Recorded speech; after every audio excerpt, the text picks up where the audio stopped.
Bonjour, je suis Léonard le renard et je vais vous raconter l'histoire de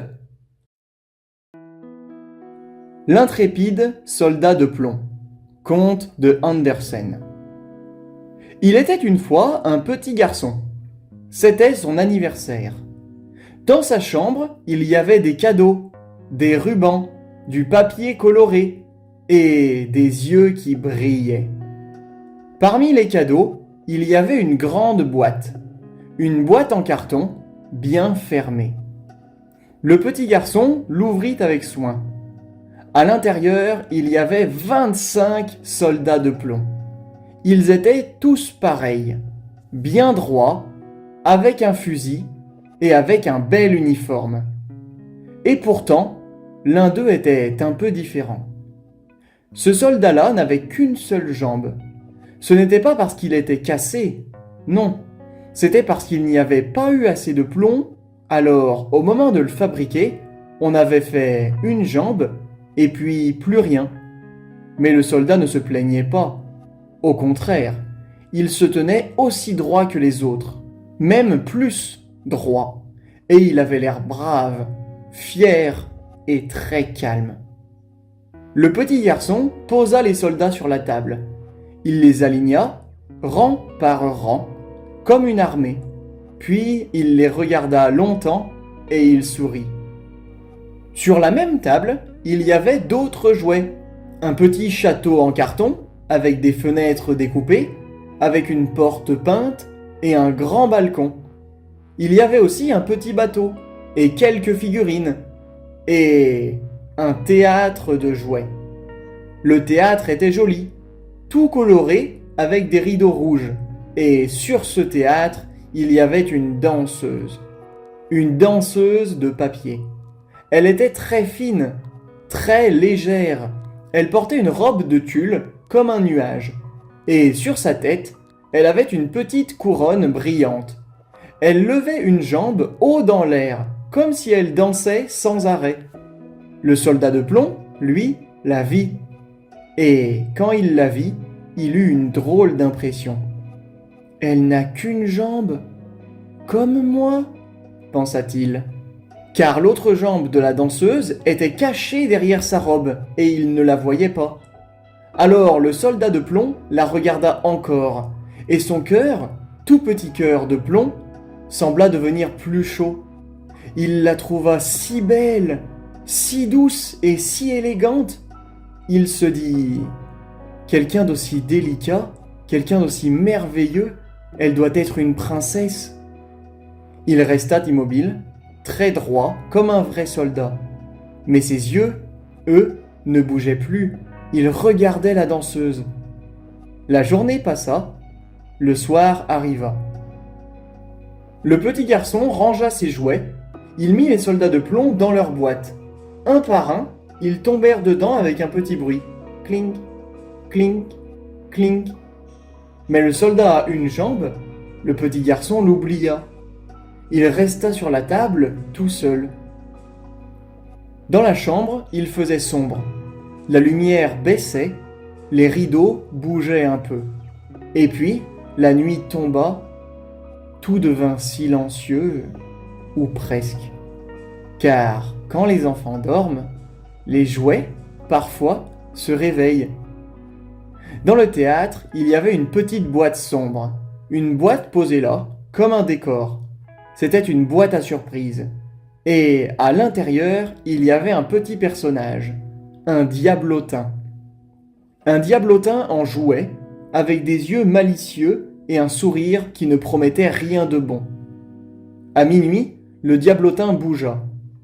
Il ouvrit la boîte très doucement, regarda autour de lui, il vit le soldat de plomb et vit aussi la danseuse. Le diablotin plissa les yeux. Il n'aimait pas que quelqu'un regarde la danseuse avec tant d'amour. Il n'aimait pas cette attention, il n'aimait pas la douceur. Alors il dit d'une voix grinçante: Hé, soldat, ne la regarde pas comme ça, ce n'est pas pour toi. Mais le soldat ne répondit pas. Il était un soldat. Il restait droit et silencieux. Le diablotin fit une grimace. « Très bien, dit-il, on va voir. » La nuit continua. Tout était calme et, soudain, au petit matin, la fenêtre s'ouvrit d'un coup. Clac! Comme si un souffle de vent avait frappé. Le soldat de plomb glissa, bascula et tomba. Il tomba du bord de la table, puis il tomba sur le sol et il roula. Ensuite, il glissa encore. Il sortit de la chambre, entraîné par l'air, par le mouvement et par le hasard. Il se retrouva dehors, sur le trottoir, dans la rue. Le matin était frais, les pavés étaient froids, et le soldat, lui, restait droit. Même dans la chute, il avait gardé sa fierté. Un grand garçon passa. Il vit le petit soldat de plomb par terre. « Oh, un soldat !» dit-il. Il le ramassa, puis il cria à un autre enfant. « Regarde, on va le faire voyager !» Les enfants trouvèrent une petite barque en papier, une barque pliée vite avec une page de journal.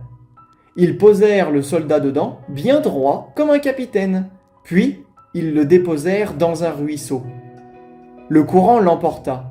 La barque partit.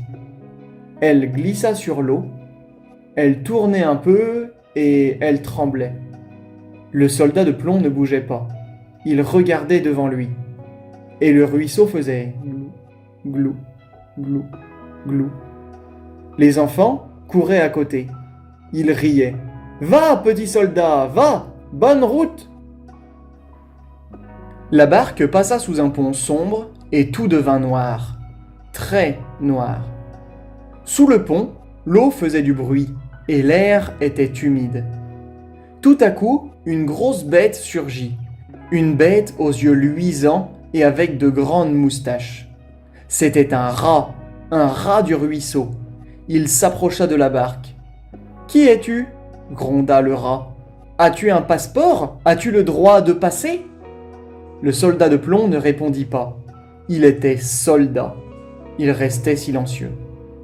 Le rat montra les dents. « Alors je vais te manger !» dit-il. Il sauta sur la barque, mais la barque, portée par le courant, glissa plus vite et échappa au rat. Le rat courut sur les pierres et suivait la barque. Il cria « Arrête-toi !» Mais la barque ne s'arrêtait pas. Elle allait de plus en plus vite. Le ruisseau devenait plus large. L'eau bouillonnait un peu et devant, il y avait une chute d'eau. Une petite chute, mais pour un soldat de plomb, c'était immense. La barque approchait. Les enfants n'étaient plus là, ils étaient loin derrière. Le soldat était seul. Il vit la chute, il pensa à la danseuse, et pourtant il resta droit. La barque bascula, et elle plongea. Splash! Le soldat disparut dans l'eau. L'eau tourbillonnait, elle le tirait vers le bas, et la barque se déchira. Le soldat de plomb, lourd, très lourd, coula. Il descendit, encore et encore. Tout était sombre. Et tout à coup, il sentit quelque chose l'attraper. Quelque chose de grand. Une bouche. Oui, une grande bouche de poisson. Un poisson avait avalé le soldat de plomb, d'un coup, sans même le voir. Et maintenant, le soldat était dans le ventre du poisson. Il faisait noir, très noir, mais le soldat restait brave. Il se tenait droit, autant qu'on peut se tenir droit dans un ventre de poisson. Le poisson nagea longtemps, puis un jour, il fut pêché. On le mit dans un panier, puis on le mit au marché, puis dans une cuisine. Et là, quelle surprise! Cette cuisine, c'était celle du petit garçon. La cuisinière ouvrit le poisson et elle poussa un petit cri. « Oh! Qu'est-ce que c'est que ça ?» Elle sortit le soldat de plomb, tout mouillé et tout sombre, mais encore droit. Le petit garçon arriva en courant. « Mon soldat !» cria-t-il. « Mon soldat a une jambe !» Il le reconnaissait, car on ne reconnaît pas tous les soldats pareils. Mais celui-là, oui. Le petit garçon était content, très content. Il ramena le soldat dans sa chambre, il le posa sur la table, et là, le soldat vit de nouveau la danseuse. Elle était toujours sur le théâtre, toujours belle, légère, comme dans un rêve. Le soldat de plomb sentit son cœur de métal devenir encore plus chaud. « Je suis revenu », pensa-t-il. « Je l'ai retrouvé. » Mais dans la boîte du théâtre, le diablotin regardait. Et lui, il n'était pas content.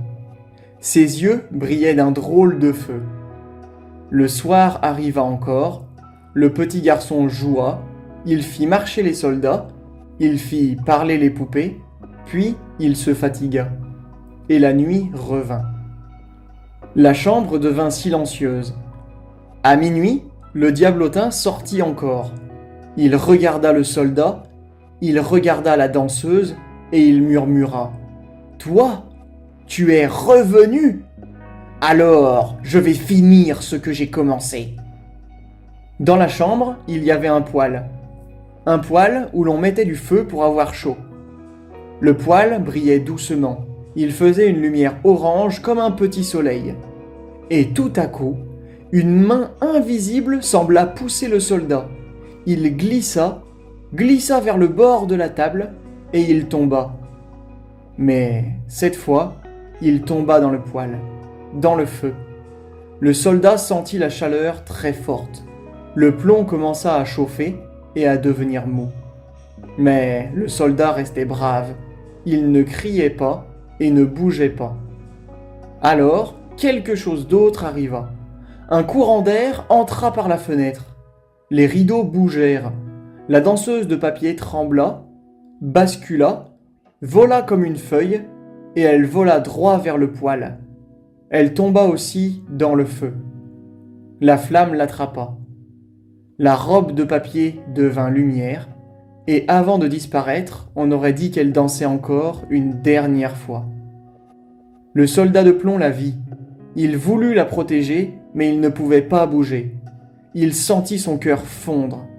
Et, dans le feu, le plomb devint liquide.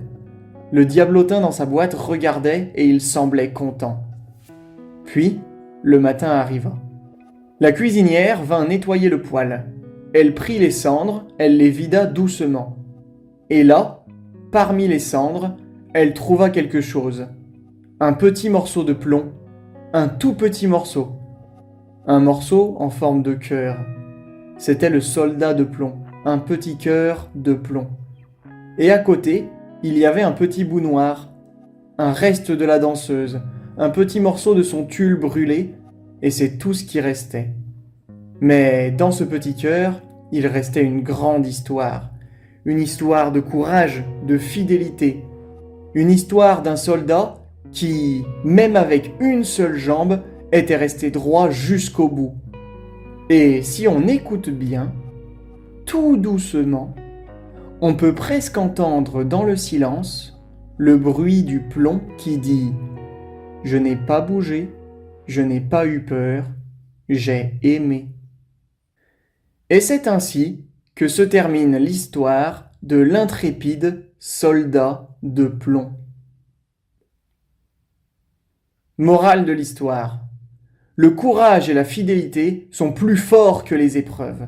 Même petit, même différent, on peut rester brave jusqu'au bout.